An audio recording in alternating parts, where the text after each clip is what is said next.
자, 오늘은 퀴즈로 우리 설교를 시작하고자 합니다.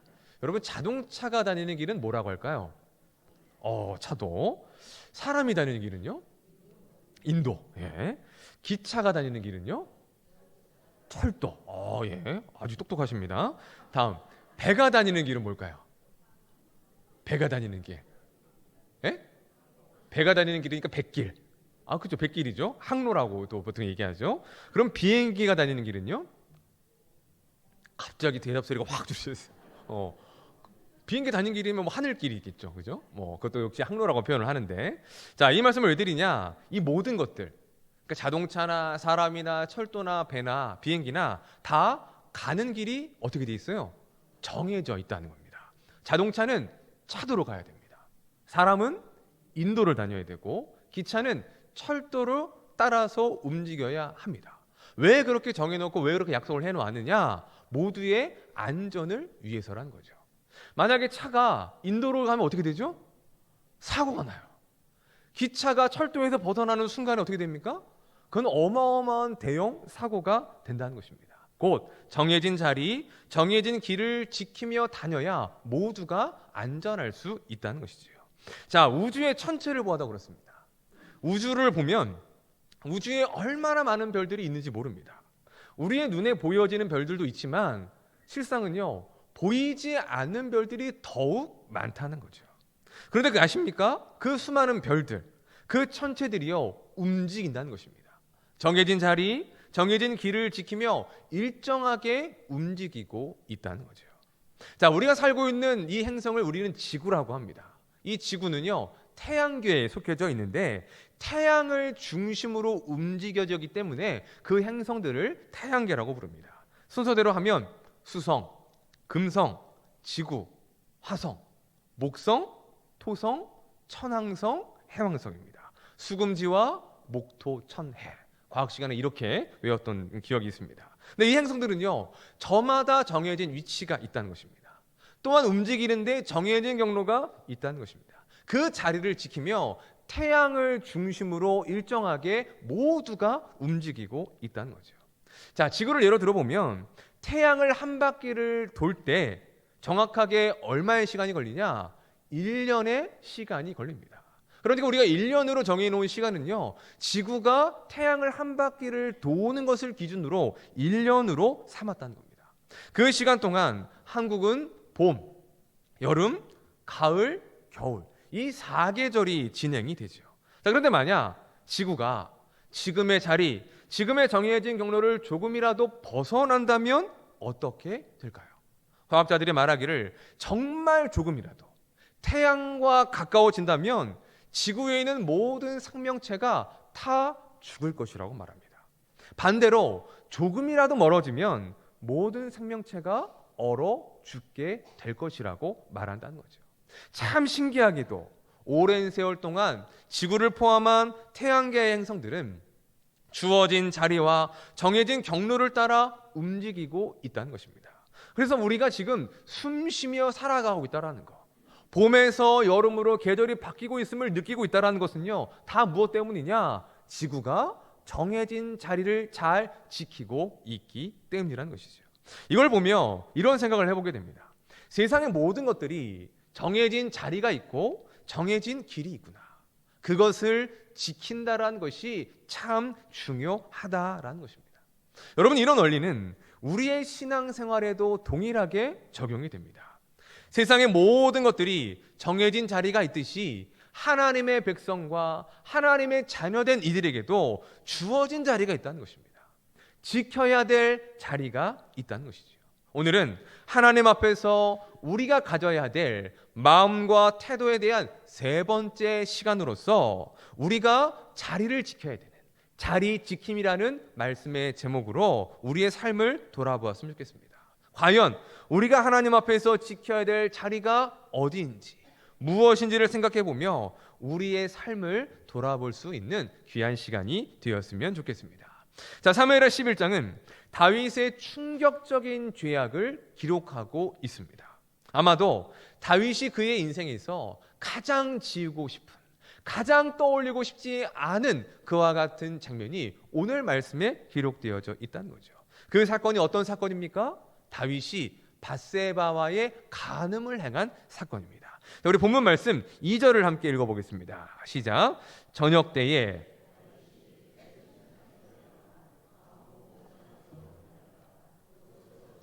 한 여인이 목욕을 하는데 아름다워 보이는지라.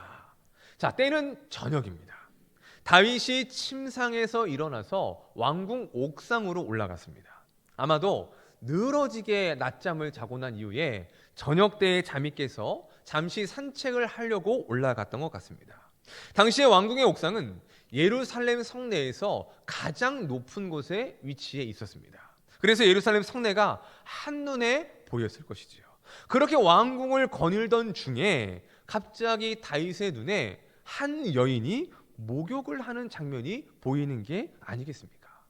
일부러 찾아본 건 아니었을 겁니다. 누가 목욕하고 있나? 어떤 여인이 목욕하고 있지 않은가? 그것 때문에 옥상으로 올라가진 않았을 것입니다. 일부러 본 게 아니라 어쩌다가 보았을 것입니다. 처음에는 눈을 감았겠죠. 눈을 가렸거나 뒤를 돌았을 것입니다. 그런데 사람의 마음이 어떻습니까? 한번 뭔가에 꽂히거나 호기심이 생기면 자꾸 보고 싶은 마음이 드는 것이 사람의 마음이란 것이죠. 그래서 눈을 가렸다가 어떻게 합니까? 이 손을 살짝 펴서 마치 안 보이듯이, 그죠? 그런 모습으로 봤을 것입니다. 그런데 자꾸만 그 여인에게 눈이 가는 겁니다. 왜냐? 그 여인이 심히 아름다웠다라고 성경이 말씀하고 있다는 거죠. 그냥 여기서 끝이 나면 참 좋았을 텐데 다윗은 거기에서 한 걸음을 나아갑니다.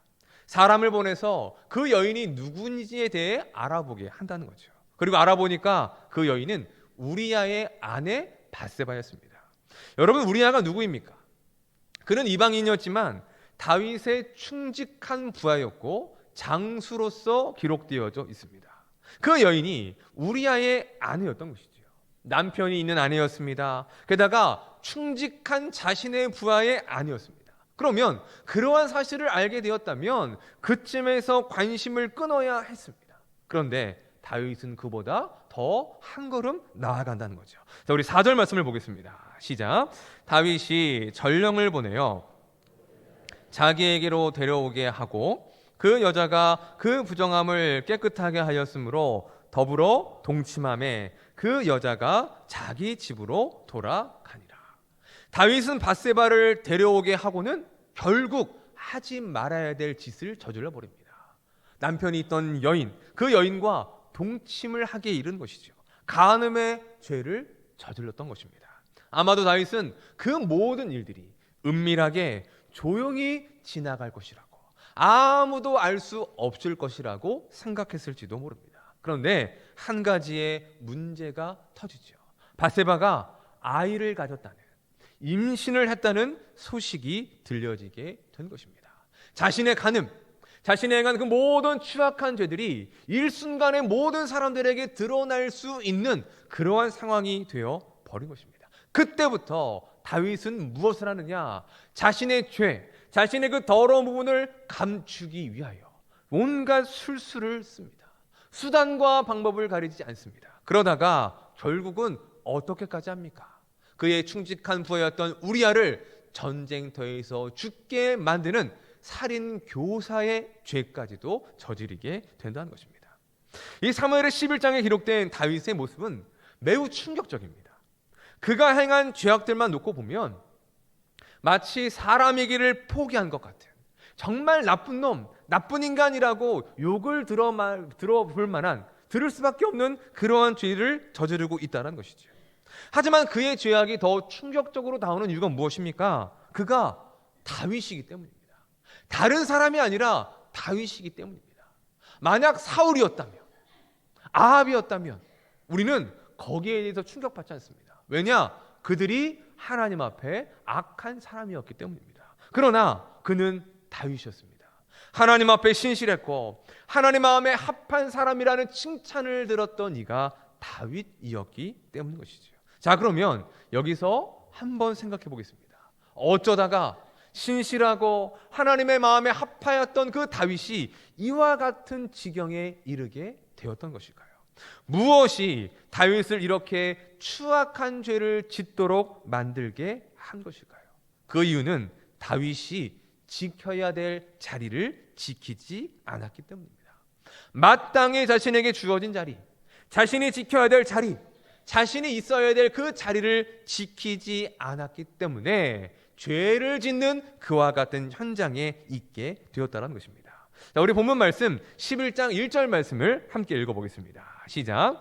그 해가 돌아와 출전할 때가 되매 다윗이 요압과 그에게 있는 그의 부하들과 온 이스라엘 군대를 보내니 멸하고 랍바를 에워쌌고 다윗은 예루살렘에 그대로 있더라. 아멘.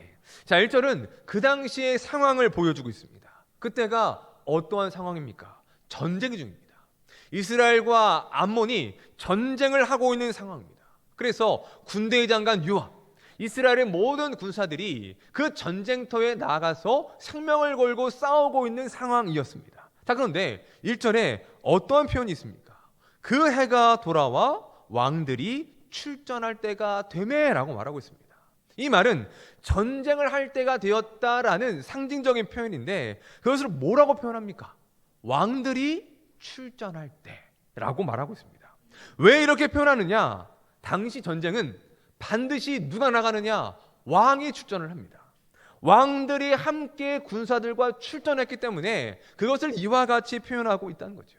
곧 전시에 왕이 군사를 이끌고 전쟁터에 나가는 것은 왕이 해야 될, 왕에게 주어진 중요한 역할과 책임이라는 것을 보여주고 있는 것입니다. 우리 성경을 한 구절을 한번 찾아보겠습니다. 사무엘상 8장입니다. 사무엘상 8장, 우리 구약 419페이지에 있습니다. 사무엘상 8장 19절과 20절입니다. 구약 419페이지입니다. 자, 우리 찾으셨으면 함께 읽도록 하겠습니다. 시작. 백성이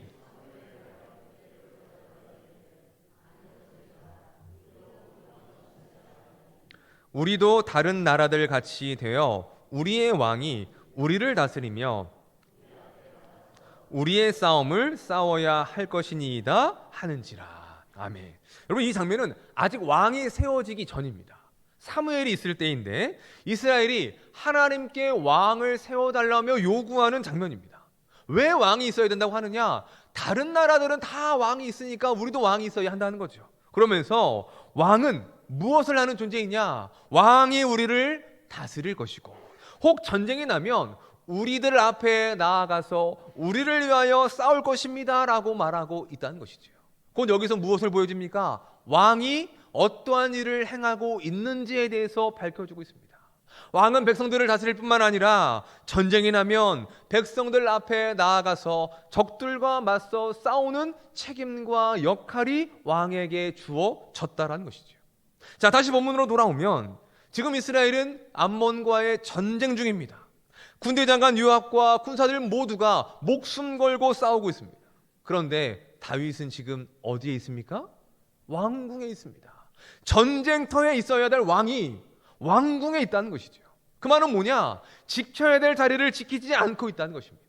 있어야 될 자리에 있지 않고 이탈했다는 것이죠. 그러다 보니까 어떤 일이 생깁니까? 늘어지게 낮잠을 자고 낮잠을 자다가 저녁에 보지 말아야 될 목욕하는 장면을 보고 그러다 보니까 마음 가운데 음욕이 부를 듯 일어 그 여인을 범하는 하지 말아야 될 짓을 하게 되는 지경에 이르게 되었다는 것입니다. 곧 지켜야 될 자리, 있어야 될 자리를 지키지 않았기 때문에 대형 사고가 벌어지게 된 것이죠. 여러분 생각해 보십시오. 만약 다윗이 그가 있어야 될 자리를 지켰다면, 왕궁이 아니라 전쟁터로 나갔다면 과연 이런 일들이 있었을까요? 만약 다윗이 왕궁이 아니라 전쟁터에서 그들과 함께 그 적들과 목숨을 걸고 맞서 싸웠다면, 하나님이 맡겨주신 역할과 책임을 다했다면 어떠했을까요? 그는 지금도 여전히 하나님과 모든 사람들을 앞에 존경받는 위대한 왕으로 서 있었을 것입니다. 최소한 그러한 죄악을 저지른 일들은 있지 않았을 것이라는 것이죠. 그러한 관점에서 다윗의 범죄의 중요한 원인은 왕으로서 지켜야 될 자리를 지키지 않았기 때문인 것입니다. 있어야 될 자리에 있지 않았기 때문입니다. 그 자리에서 자신의 역할과 책임을 다하지 않았기 때문에 그와 같은 죄악을 저지르게 되었다는 것입니다. 곧 주어진 자리를 잘 지키는 것, 있어야 될 자리에 있는 것, 그 자리에서 맡겨진 역할과 책임을 다하는 것이 하나님의 백성들과 하나님의 자녀들에게 얼마나 중요한 것인가를 우리에게 보여주고 있는 것이죠. 자, 그렇다면 우리가 지켜야 될 자리는 무엇일까요? 하나님의 백성으로서 우리에게 주어진 자리, 우리에게 지켜야 될 그 자리는 어떠한 자리이겠습니까? 그게 세 가지가 있습니다. 저를 한번 따라서 해보겠습니다. 피조물로서의 자리를 지켜야 합니다. 어떤 자리입니까? 피조물로서의 자리입니다. 그 말은 창조주 하나님이 계신 것과 그 하나님 앞에서 우리는 피조물에 불과하다는 것을 인정한 것입니다. 저는 이것이 가장 기본적이면서 중요한 것이라고 생각합니다. 왜냐하면 아담과 하와의 범죄, 아담과 하와의 타락이 바로 이 피조물로서의 자리를 지키지 못함으로 벌어졌기 때문인 것입니다. 그들은 피조물된 자신들의 존재를 망각했습니다. 창조주이신 하나님의 자리를 빼앗으려 했습니다. 그래서 하나님께서는 그들에게 어떠한 것을 명하시냐? 하나님이 계신 것, 창조주인 하나님이 계시고 나는 피조물에 불과하다라는 것을 가르쳐 주기 위하여 선과 악을 알게 하는 나무의 열매를 만드셨다는 것입니다. 그것을 동산 중앙에 두시고 하나님 명령하시지요. 너 이거 절대로 먹지 말아라. 먹으면 정령 죽으리라. 모든 것들은 다 누려도 됩니다. 모든 것들은 먹어도 됩니다. 그러나 오직 그 하나만, 그 하나의 열매만 금하셨다는 것이죠. 왜 그러셨을까요? 이 일을 통하여 내가 주인이 아니라 하나님이 주인이시라는 것, 나는 피조물에 불과하고 나를 창조하신 피창조주가 계신다는 것을 기억하게 하기 위함이었다는 것이죠. 그런데 사탄이 그들을 어떻게 유혹합니까? 이거 먹으면 너희가 하나님처럼 될 수 있을까 봐, 하나님처럼 될 수 있기 때문에 이것을 먹지 말라고 하신 것이다라며 그들을 유혹합니다. 그 말을 듣고 그들이 넘어가게 되지요. 그 마음의 이유가 무엇입니까? 하나님처럼 되고 싶다는, 하나님이 되고 싶다라는 그 마음으로 그들은 선악과를 먹게 된 것이죠. 이것을 성경은 교만이라고 말합니다. 이 교만함의 죄는 모든 죄인된 사람들의 욕망 가장 깊숙한 곳에 자리 잡고 있다는 거죠. 모든 죄의 뿌리가 무엇에서 나느냐? 바로 이 교만함이라는 것입니다. 곧 하나님을 창조주로 인정하지 않는 그 마음, 내가 주인이 되고 내가 하나님이 되고 싶은 그 마음, 그 마음에서 모든 죄악들이 나오게 된다는 것입니다. 그래서 죄인들의 특징이 무엇입니까? 그들은 하나님이 없다고 합니다. 하나님의 살아계심을 인정하지 않습니다. 그래서 자기 스스로 주인된 삶을 살아가죠. 지난 시간 살펴본 엘리가 바로 그런 경우가 아니겠습니까? 종이 주인의 자리를 빼앗아 하나님이 마땅히 앉으셔야 될 보호자의 자리에 엘리가 앉았습니다. 피조물이 창조주의 자리를 빼앗게 된 것이죠. 그리고 그 결과는 무서운 심판으로 나타나는 것입니다. 피조물이 피조물로서의 자리를 지키지 않는다라는 것, 그 선을 넘어버린다라는 것이 하나님 앞에서 얼마나 큰 죄악인가를 보여주고 있는 것입니다. 그렇기 때문에 우리는 피조물로서의 자리를 지켜야 하는 것입니다. 오직 하나님만이 우리의 창조주가 되심을 인정하고, 오직 하나님만이 우리의 구원자가 되시며 우리의 삶의 주인이 되신다라는 것을 믿고 인정해야 하는 것입니다. 그것을 믿는 것이, 그것을 인정하는 것이 바로 피조물로서의 자리를 지키는 것이죠. 바라기는 우리 모두가 하나님 앞에서 피조물이라는 것을 잊지 않고 기억하며 피조물로서의 자리를 잘 지킬 수 있는 우리 모두가 되시기를 주님의 이름으로 축원합니다. 자, 두 번째입니다. 따라해 보겠습니다. 예배의 자리를 지켜야 합니다. 예배의 자리를 지켜야 합니다. 예배는 하나님의 백성들이 하나님을 섬기는 가장 중요한 행위입니다. 하나님은 우리를 통해 예배를 받으시기를 원하시고, 그래서 우리를 모두를 예배자로 불러 주신다는 것이죠. 이 예배를 통해 하나님의 백성들과 하나님이 만나고 교제하는 놀라운 역사가 예배를 통해 이루어지기 때문입니다. 우리는 예배를 통해 하나님께 찬양과 경배와 기도를 올려드립니다. 그리고 하나님께서는 우리에게 말씀하시고 하나님의 은혜와 복을 예배를 통해 우리에게 허락해 주신다는 것입니다. 믿으십니까? 그런 의미에서 예배는 우리에게 충전의 시간입니다. 세상살이에 지친 우리의 연약한 심령이 예배를 통해 회복될 수 있기 때문인 것이죠. 다시 세상을 살아갈 힘을, 다시 세상에서 거룩한 하나님의 백성으로서 살아갈 능력과 용기를 우리는 예배를 통해서 공급받을 수 있는 것입니다.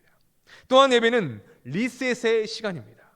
알게 모르게 지었던 우리의 모든 죄가 예배를 통해서 용서함을 받고 새롭게 될 수가 있습니다.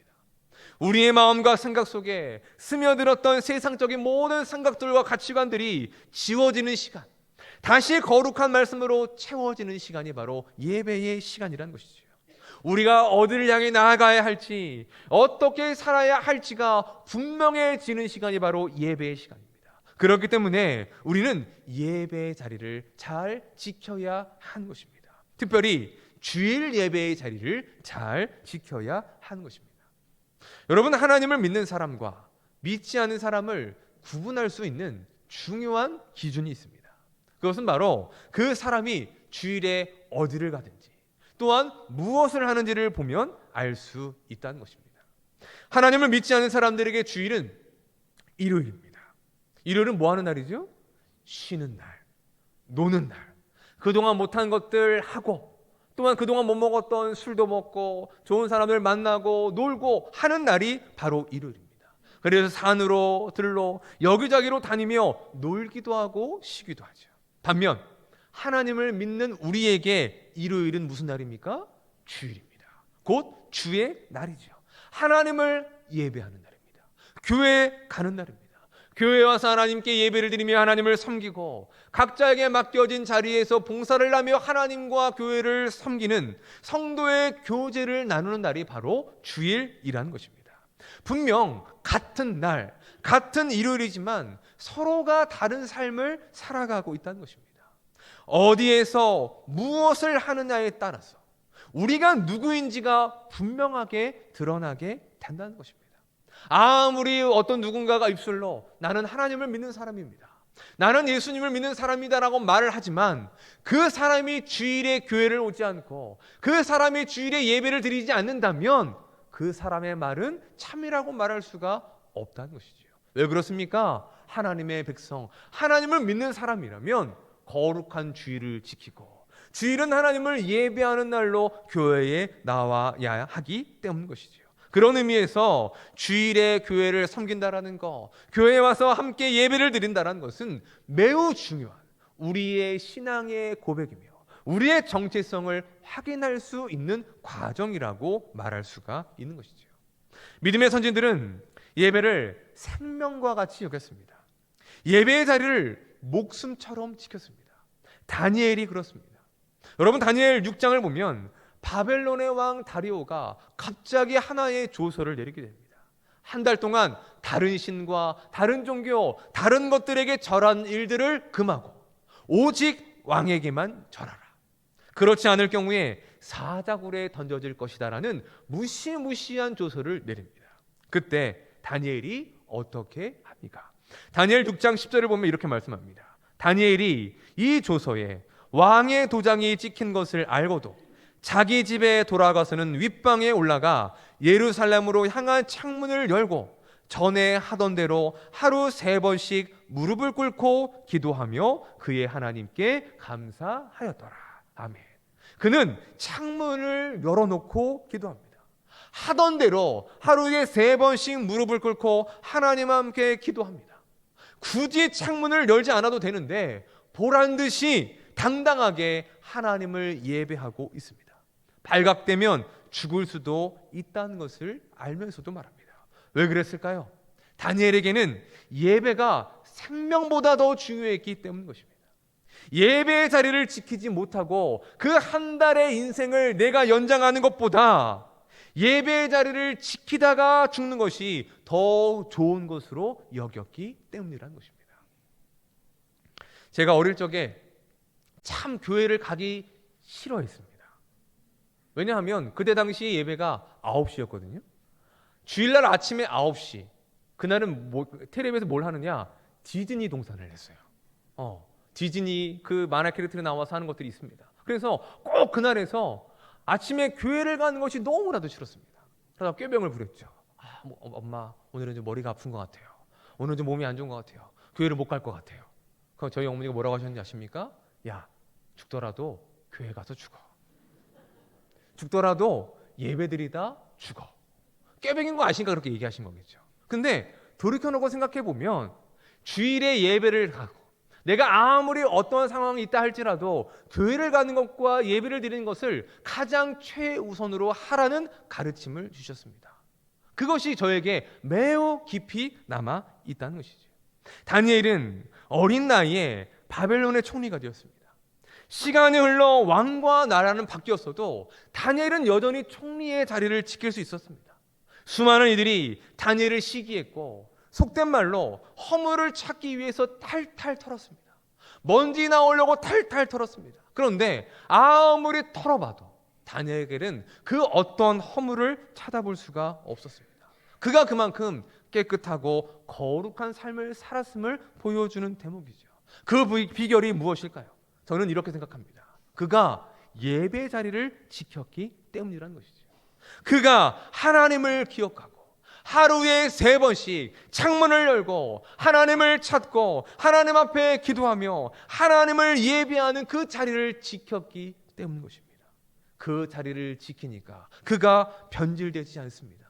그 자리를 지키니까 그가 세속화되지 않습니다. 충분히 세속화되고 충분히 권력을 누리며 변질될 수 있는 자리에 있음에도 불구하고 그 자리보다 하나님을 예배하는 자리를 지킴을 통하여서 그는 그 하나님의 거룩하심을 담고 그 모든 과정에서 승리할 수 있었던 것이죠. 곧 다니엘의 승리의 비결은 하나님을 예배하는 자리를 지켰다라는 것을 보여주고 있는 것입니다. 우리 성경 한 구절 찾아보겠습니다. 우리 시편 1편입니다. 시편 1편입니다. 우리 외우실 수 있는 분들은 외우셔도 됩니다. 시편 1편 1절과 2절 말씀. 자, 우리 함께 읽어보겠습니다. 시작. 복 있는 사람은 악인들의 꾀를 따르지 아니하며 죄인들의 길에 서지 아니하며 오만한 자들의 자리에 앉지 아니하고 여호와의 율법을 즐거워하여 그의 율법을 주야로 묵상하는 도다. 아멘. 자, 우리가 너무나도 잘 알고 우리가 좋아하는 시편입니다. 그런데 이 시편이 우리에게 무엇을 보여줍니까? 복 있는 사람이 다른 사람이 아니라 지켜야 될 자리, 있어야 될 자리에 있는 사람이라는 것을 보여주고 있다는 거죠. 악인들의 길을 따르지 않습니다. 죄인들의 길에 있지 않습니다. 오만한 자의 자리에 앉지 않습니다. 있지 말아야 될 자리에 있지가 않는다는 거죠. 그러면 그가 어느 자리에 있습니까? 오직 여호와의 율법을 즐거워하는 자리, 그의 율법을 주양으로 묵상하는 자리, 그 말씀을 듣는 자리, 하나님께 예배하는 그 자리를 지키는 사람이야말로 진정으로 복 있는 사람이라는 것을 가르쳐 주고 있는 것입니다. 그 자리를 지키고 있기 때문에 하나님이 그 자리를 지키는 자에게 복을 허락해 주시는 것이죠. 사랑하는 성도 여러분, 하나님을 예배하는 것을 생명처럼 귀하게 여기고 예배의 자리를 잘 지킬 수 있는 주의 백성들이 되시기를 주님의 이름으로 축원합니다. 우리 마지막 3번째입니다. 함께 또 따라해 보겠습니다. 섬김의 자리를 잘 지켜야 합니다. 하나님은 우리를 섬기는 자로 불러주셨습니다. 주의 몸된 교회를 섬기고 성도들을 섬기도록 불러주신 것입니다. 그 섬김을 통해 주의 나라와 주의 영광을 위한 일들이 이루어지게 하시고 우리에게 귀한 섬김의 자리를 허락해 주신 것입니다. 그런 의미에서 우리가 하나님을 섬긴다, 우리가 주의 몸된 교회를 섬긴다라는 것은 매우 영광스럽고 복된 일인 것입니다. 여러분 믿으십니까? 자, 그러면 어떻게 하는 것이 섬김의 자리를 잘 지키는 것일까요? 먼저는 우리에게 주신 직분, 우리에게 맡겨진 그 봉사의 직을 성실하고 충성스럽게 감당하는 것입니다. 자, 고린도전서 4장 2절 말씀은 이렇게 말씀합니다. 그리고 맡은 자들에게 구할 것은 충성이니라. 하나님은 어떻게 우리가 주의 일들을 감당하기를 원하십니까? 충성하기를 원하십니다. 그 직분을 맡겨주신 하나님 앞에서 충성스럽게, 신실하게, 성실하게 그 섬김의 자리를 지키는 것, 내게 맡겨진 역할과 책임을 다하기를 원하신다는 거죠. 내 마음이 어떠하든지, 또한 내가 힘들든지 말든지, 아니면 그런 것들은 상관없이 내게 주어진 자리이기 때문에 끝까지 그 직을 성실하게 감당하고 충성하는 것이 중요한 것입니다. 그리고 또 한 가지는 다른 섬김의 자리를 존중하는 것입니다. 내 직분과 내 봉사의 자리뿐만 아니라 다른 직분, 다른 봉사하는 사람들도 중요하다라는 것을 인정하고 존중하는 것이 필요하다는 것이죠. 그런데 많은 교회들을 보면 이게 잘 안 되는 것을 볼 수가 있습니다.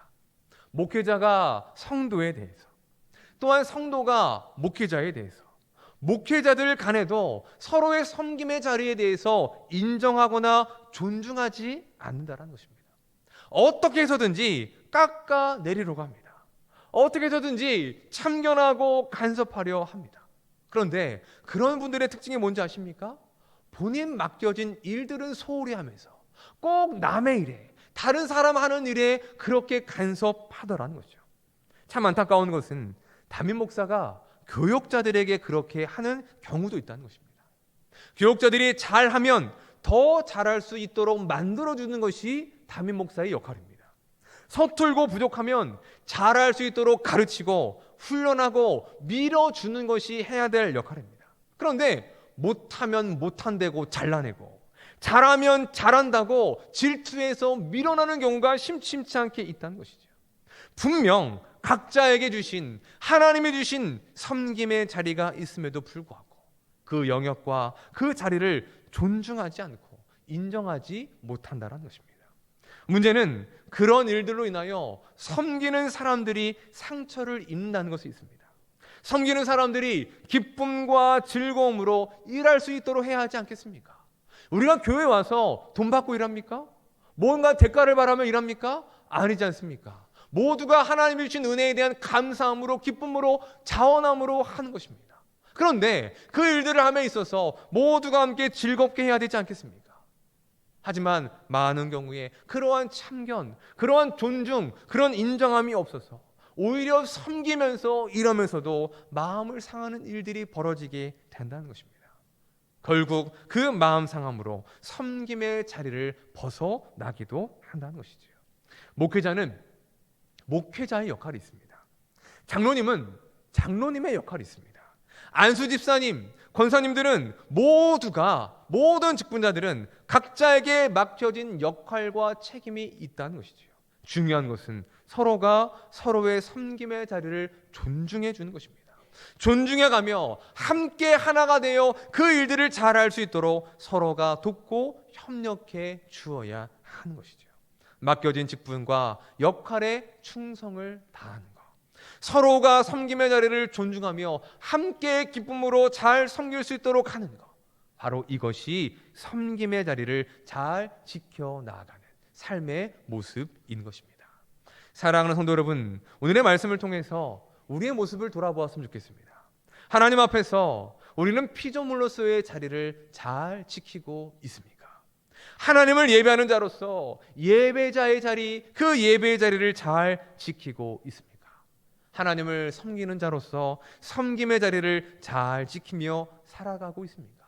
아니면 다윗과 같이 지켜야 될 자리를 지키지 못한 채, 있어야 될 자리를 지키지 못한 채 살아가고 있지는 않은지 우리의 모습을 돌아보았으면 좋겠습니다.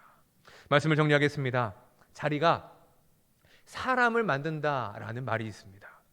지금 당장은 그 사람이 그 자리에 걸맞는 능력이 없다 할지라도 그 자리가 맡겨지고 주어지면 그 자리에서 주어진 책임과 역할을 감당하다 보면 어느 순간에 그 자리에 걸맞는 사람으로 성장할 수 있다라는 뜻의 말입니다.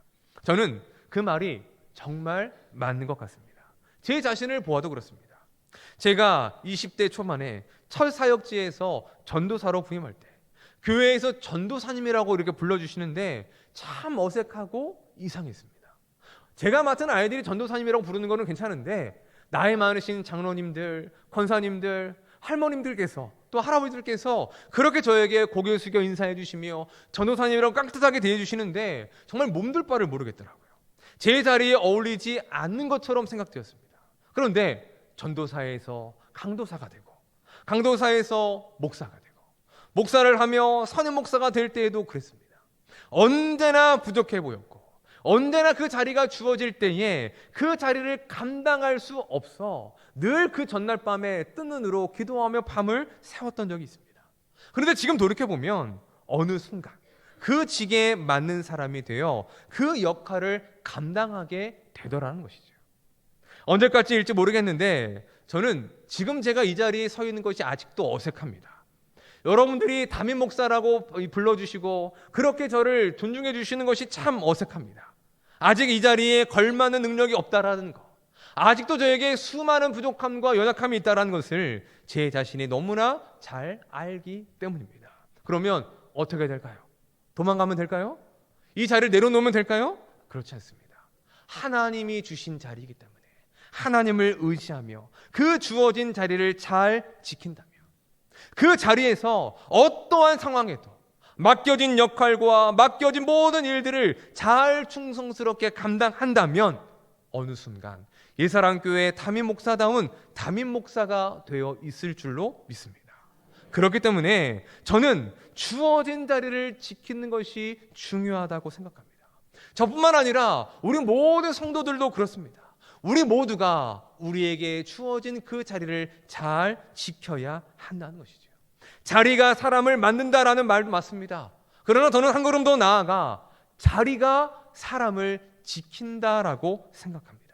우리가 우리에게 주어진 피조물로서의 자리를 잘 지키고 하나님을 예배하는 예배자의 자리를 잘 지키며 그 섬김의 자리를 지킨다면 우린 다윗과 같이 죄악된 길, 오만한 자의 자리에 앉는 것이 아니라 언제나 하나님과 함께하며 하나님께 영광을 돌리는 그러한 삶의 자리로 나아갈 수 있게 될 것입니다. 사랑하는 성도 여러분, 우리 모두가 하나님께서 주신 자리, 지켜야 될 자리를 잘 지킬 수 있는 삶이 되시기를 주님의 이름으로 축원합니다. 피조물로서의 자리를 잘 지키시기를 바랍니다. 예배의 자리를 잘 지키시기를 바랍니다. 섬김의 자리를 잘 지킴으로 다니엘과 같이 하나님 앞에서 거룩하고 흠이 없는 모습으로 언제나 하나님의 영광을 위하여 살아갈 수 있는 신실한 주의 백성들이 되시기를 주님의 이름으로 간절히 축원합니다. 우리 한번 앞집 사람과 이렇게 한번 인사하도록 하겠습니다. 자리를 잘 지킵시다. 아멘. 기도하겠습니다.